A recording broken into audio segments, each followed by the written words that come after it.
大家好啊！呢條係印尼嘅老歌啊，Peterpan 翻唱嗰邊新嘅條啊，嗰度Kupu-Kupu Malam啊，我歐俊客嗰邊暗夜蝴蝶唔似聽啊。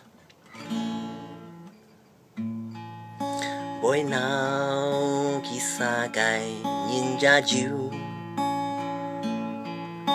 siau佢灑個人也有，歸下來愛佢灑個人也有，faisim Jung傷害佢灑個人也有，裡就係暗夜出來蝴蝶妹子個認命，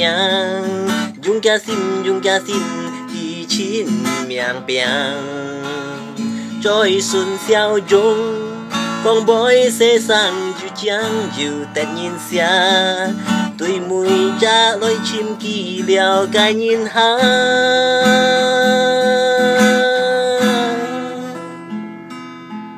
佢讓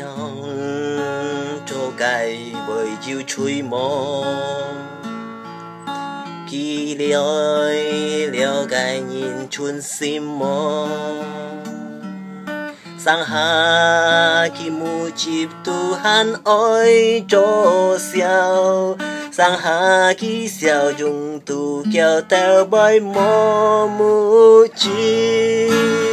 ô thiên ai an nhong on pai han oi nhong pan kỳ đi song thiên ra bồi chuyện nhìn cái lù hàng ô thiên hệ an nhong on pai han oi nhong pan kỳ đi cái hệ nhong pan hi bỏ li chỉ theo miang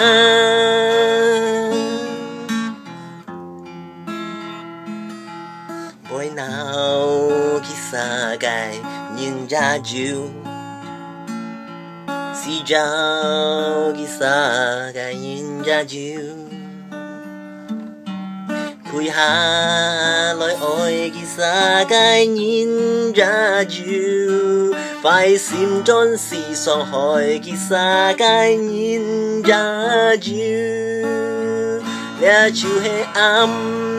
夜出來蝴蝶妹子個認命，用個心去親miang piang嘴唇笑容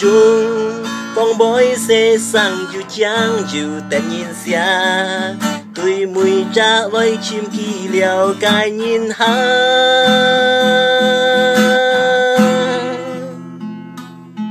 佢讓做cái bởi chiu chui mò